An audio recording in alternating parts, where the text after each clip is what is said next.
नमस्कार मित्रों, आप सभी का हाथ जोड़कर मेरा नमस्कार।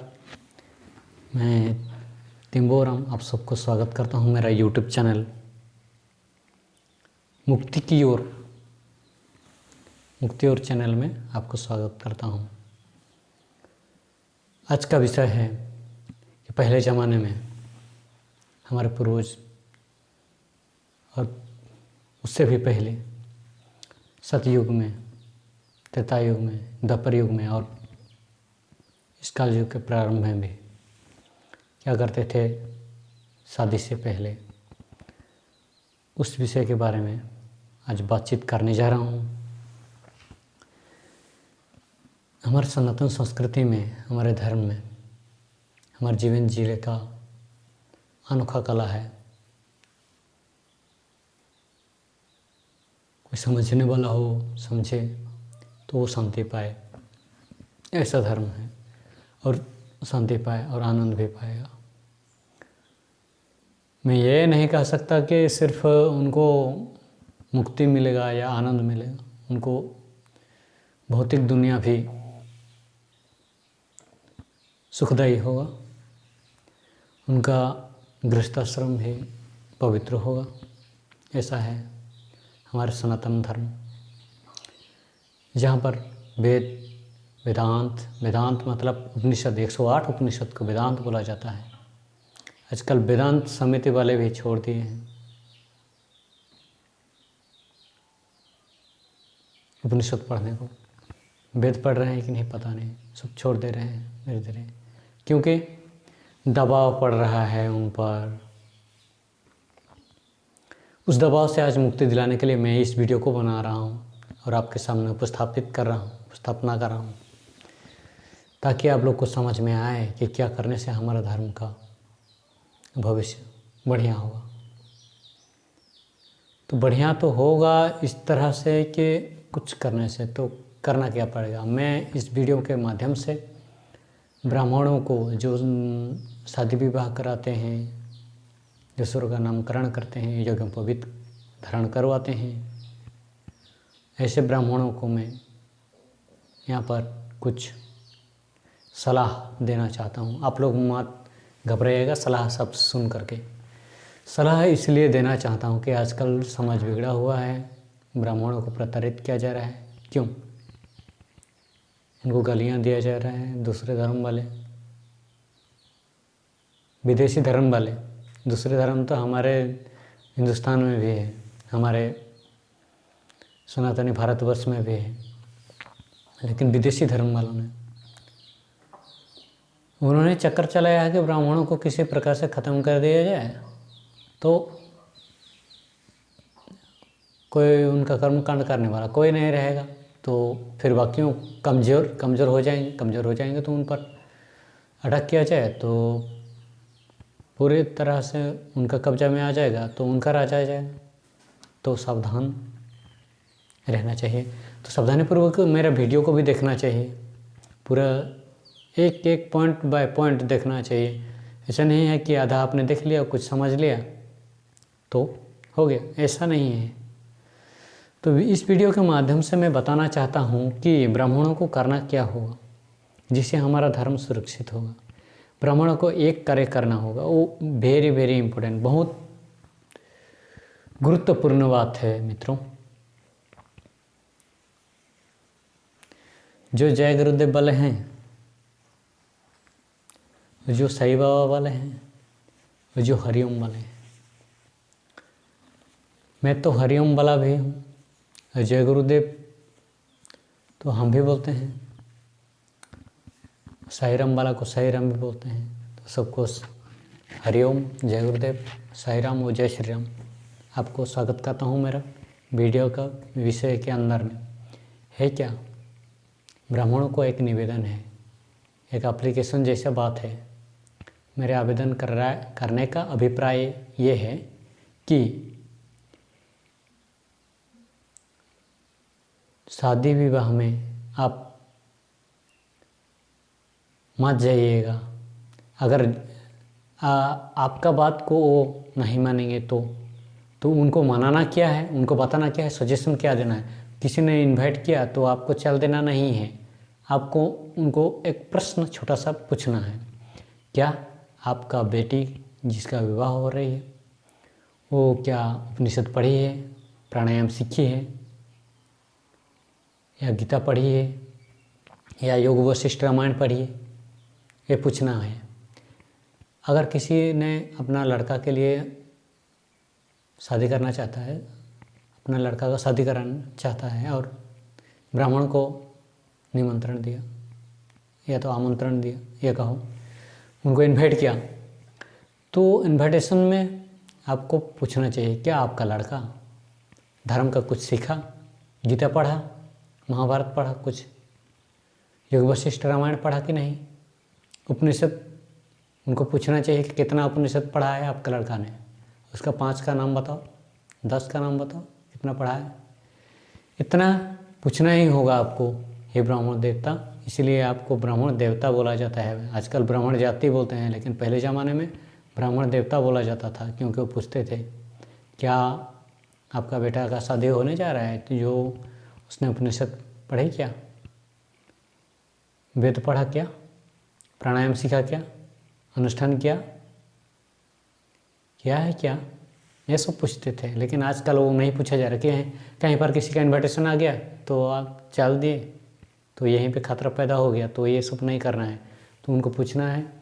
और इसमें क्या होगा कि कन्या पक्ष वाले भी शिक्षित होंगे, सुशिक्षित होंगे, और वर पक्ष वाले भी, वर पक्ष और कन्या पक्ष दोनों का बढ़िया ही रहेगा, तो उनका रिश्तेदारी में कोई झगड़ा झाटी नहीं होगा, और उन दोनों में एक दूसरे को समझने का ताकत आ जाएगा। तो फ़ायदा तो यही है। तो जो वो दोनों दंपति होंगे धार्मिक, तो उनका बेटा क्या अधार्मिक हो जाएगा क्या? ऐसा तो कम होता है। उन दोनों ईश्वर भक्ति करेंगे, विष्णु भगवान को मानेंगे, शिव जी को मानेंगे, तो क्या उनका बेटा क्या रावण का पूजा करेगा? ऐसा तो बिल्कुल होने वाला नहीं है।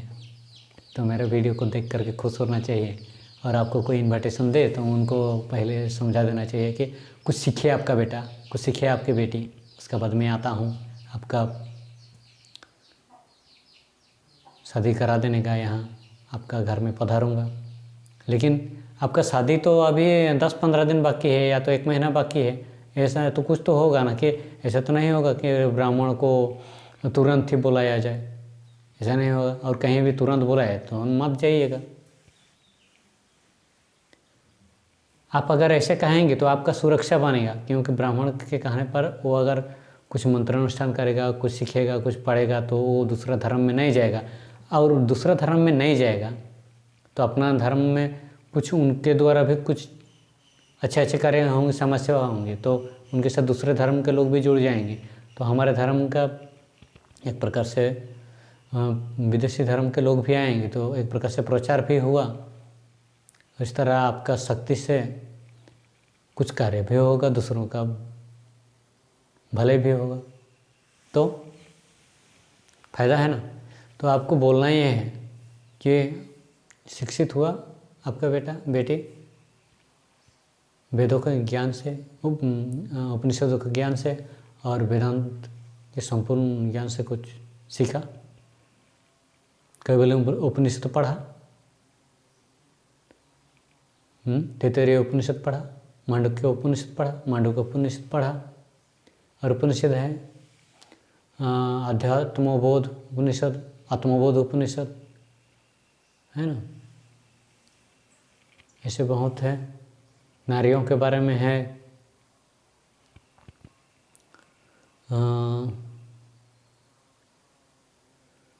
नारियों के बारे में भी है, उनका गर्भ,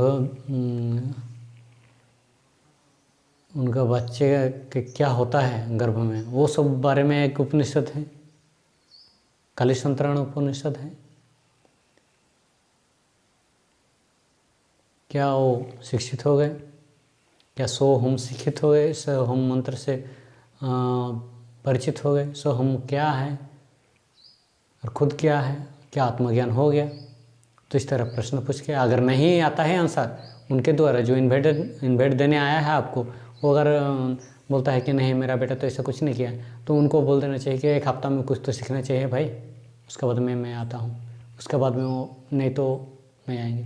और ये काम करने से पहले आपको ये काम और करना होगा, क्योंकि आपके अंदर जितना ब्राह्मण हैं 100 ब्राह्मण के अंदर आप इस ज्ञान को पहले प्रचार करना होगा, तब जाके आपका एक माहौल बनेगा, तो आप सारे दूसरों बांगड़ू लोगों को आप ठीक से समझा पाएंगे। अगर आपके समझ में ही आप सही नहीं रहेंगे तो कैसे होगा, आप तो दूसरों को समझाने में फेल हो जाएंगे। तो इससे पहले आपको ये करना होगा कि सारे ब्राह्मणों एक मीटिंग करना होगा, मीटिंग करके उसमें फैसला लेना होगा। फैसला ये लेना होगा कि हम किसी ऐसे शास्त्र से अनभिज्ञ लोगों के घर में नहीं जाएंगे, इस तरह का एक फैसला लेना होगा। चाहे गीता पढ़ा हो, चाहे प्राणायाम और गीता दोनों जानता हो, चाहे उपनिषद और प्राणायाम दोनों जानता हो, चाहे वेद और प्राणायाम दोनों जानता हो, आसन करता हो, कुछ व्यायाम वगैरह करता हो, ऐसे लोग अगर बुलाएं तो वहाँ पर जाना चाहिए आपको और उनका शुभ कार्यों को संपन्न करना चाहिए। लेकिन अगर ऐसा नहीं है तो सलाह देना पड़ेगा आपको। मेरा विनती है आपको, आप ही ये ठीक करेंगे तो सारे भारतवर्ष का बिल्कुल कल्याण होगा। आजकल यही नहीं हो रहा है, इसलिए तो आपको जहाँ बुलाया आपने चल दिया, आपको जहाँ बुलाया वहाँ वो चल दिया, आपको पड़ोसी को किसी ने बुलाया वो मंत्र पढ़ने के लिए वो चला गया। ऐसे में नहीं होता है। उनको पहले पूछिए कि वो धर्म के बारे में कितना जानता है, नहीं तो एक दिन ऐसा आएगा कि धर्म के बारे में कुछ पढ़ा नहीं होगा और बोलेगा कि आप अगर पढ़ने को नहीं बोलोगे तो आपको ही बोलेगा, क्या बोलेगा जानते हो? ब्राह्मण आता है क्या स्वाहा स्वाहा कर देता है और पैसा लेके चला जाता है। उनका नज़र आपको दान देने का नहीं होगा, उनका नज़र होगा कि आपको गलियां बकने का। फालतू का कुछ स्वाहा स्वाहा कर देता है तो और दान में ले जाता है पैसा, ऐसा बोलेगा। इसलिए आपको ये कहना बहुत ज़रूरी है, उपनिषद पढ़ने के लिए सलाह देना है बहुत ज़रूरी है। और ये अगर मेरे बात को मजाक से ले लिया ना, हल्के में ले लिया ना, तो आपको भारी पड़ जाएगा एक दिन। सभी लोग ऐसे शास्त्र से दूर चले जाएंगे, शास्त्र से दूर चले जाएंगे तो दूसरे धर्म के लोग उनको ले जाएंगे, तो आपको कौन बुलाएगा बताइए? अभी कमेंट करके बताइए तो कौन बुलाएगा आपको? बताइए ना, कौन बुलाएगा? कोई नहीं बुलाएगा। फिर आप कहोगे कि हमारा दुर्दशा हो गया, हमको तो कोई नहीं बुला रहा है शादी विवाह में। वो तो अपना अपना समाज के लोग अपना अपना शादी विवाह कर रहे हैं, हमको तो कोई पूछता नहीं है। यही तो हुआ, कोई घर बनाता है पर बहुत लोग ऐसे हैं कि वो ब्राह्मण को बुलाते भी नहीं। क्यों ऐसे होता है? प्रतिष्ठा करने के लिए तो बुलाना चाहिए, लेकिन बुलाते नहीं है। बहुत आदिवासियों में तो बहुत लोग नहीं बुलाते हैं और कई जाति हैं बुलाते भी नहीं, घर बनाते हैं पर बुलाते नहीं ब्राह्मणों को। ऐसा कोई बहुत आदिवासी क्षत्रिय हैं वो लोग भी नहीं बुलाते हैं। हमारा देखा आंखों देखा हाल है, कोई मजाक से नहीं बोल रहा हूँ मैं। क्यों नहीं बोला था? क्योंकि आपने उनको कभी सलाह दिया है नहीं। आप अगर भिक्षा मांगने भी जाएं तो भी आपको ये सलाह देना बहुत ज़रूरी है कि आप गीता पढ़ो, नहीं तो मैं आपका यहाँ का दान ग्रहण नहीं कर सकता मैं। और हम खाली हाथ जाएं तो तुमको भगवान दंड भी दे सकते हैं। और आप मत कहना कि मेरे को शराब दे के गया, इस तरह का बात। अपना लाइन पूरा क्लियर रखिए तो आपका बढ़िया होगा। और अगर आप सलाह देंगे तो आपको रक्षा करने के लिए लोग आ जाएंगे, क्योंकि शिक्षित लोग रहेंगे, ज्ञानी लोग रहेंगे तो सलाह आपको कुछ तकलीफ होने नहीं देंगे। तो इसलिए बोला जाता है धर्म रक्षति रक्षित है, जो धर्म का कुछ रक्षा करता है उनको रक्षा मिल जाता है। आप अगर इस तरह का बातें सलाह देकर उनका रक्षा करते हैं दुर्गति होने से, उनका दुर्दशा होने से, तो आपका भी भले होगा, आपका भी रक्षा हो जाएगा। तो इस बात का ध्यान देना बहुत ज़रूरी है। तो मेरे इस वीडियो को देखने के लिए धन्यवाद। आप अपने ब्राह्मणों को, अपने समाज के लोगों को इस वीडियो को पहुंचाइए और एक मीटिंग करिए और ज़रूर इसके बारे में आलोचना करिए और एक नियम रखिए और देश का भले करने के लिए। और कोई राजनीतिक पार्टी और कोई पार्टी कोई कुछ नहीं करेगा और कुछ इस तरह का दिव्य समाज नहीं बना सकता। सिर्फ और सिर्फ संभव है तो ब्राह्मणों से संभव है और क्षत्रियों से संभव है, लेकिन ब्राह्मण क्षत्रियों सभी से संभव है। लेकिन ये नियम आपको पहले करना होगा, लेकिन ब्राह्मण देवता आपको ही करना होगा पहले मीटिंग, और उसमें नियम फैसला करना होगा, तब जाके ये संभव होगा और आप खुश में रहेंगे। क्योंकि आपका चारों ओर उपनिषद पढ़ने वाले, वेद पढ़ने वाले, भगवत गीता पढ़ने वाले लोग होंगे, तो आपको कुछ आँचाने नहीं आएगा, आ ही नहीं सकता आपके सामने। आपका जीवन दिव्य हो जाएगा। और एक सुविधा और भी होगा, वो सुविधा है कि आपका अगर माहौल बढ़िया है तो आपको साधना करने के लिए और बढ़िया से भी और बेहतर खूबसूरत एक माहौल बनेगा और आप निश्चिंत होकर साधना करेंगे और आप ऊँची गति प्राप्त करेंगे, ऊँची स्थिति प्राप्त करेंगे, दिव्य शक्ति प्राप्त करेंगे, दिव्य लोक को भी प्राप्त करेंगे, मुक्ति पाएंगे। मेरा मुक्ति की ओर यूट्यूब चैनल का मतलब मुक्ति से ही है और दूसरा के बारे में नहीं है। तो मुक्ति पाने के लिए अच्छा माहौल चाहिए। अच्छा माहौल के लिए ये कार्य तो करना होगा हर किसी को। मेरे वीडियो देख रहे हैं तो उनको अपने दोस्तों को बताना पड़ेगा कि इस वीडियो में ऐसा ऐसा है, उनको शेयर करना पड़ेगा। शेयर करने का मतलब ये नहीं है कि आप दिन रात शेयर करने लग जाएं, ऐसा नहीं है।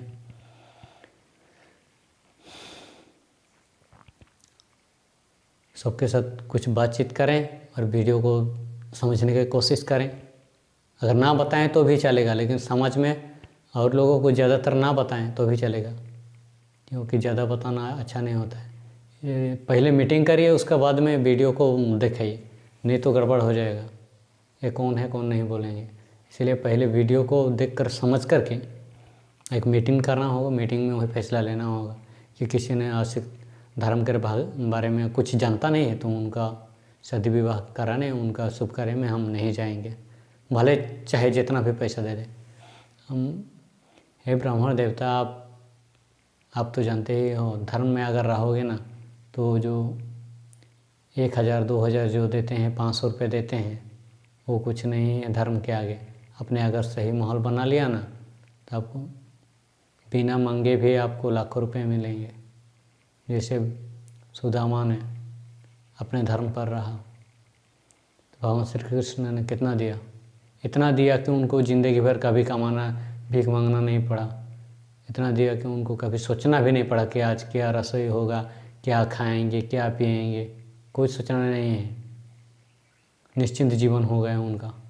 उसी तरह का आपका भी होगा।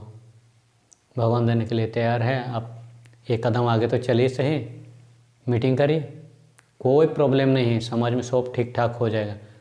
बाकी सब लोग जय श्री राम करते हैं, ऐसा ही जय श्री राम करते हैं और विदेशी धर्म वालों के साथ में लड़ते हैं। ऐसा लड़ने मरने से क्या फ़ायदा है, कुछ फ़ायदा नहीं।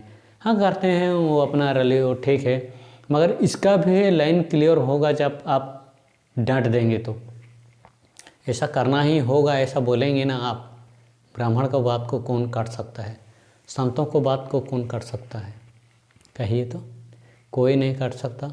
इसलिए आपका शुभ कार्य में कदम बढ़ाना सही होगा। धन्यवाद। हरिओम, नमस्ते।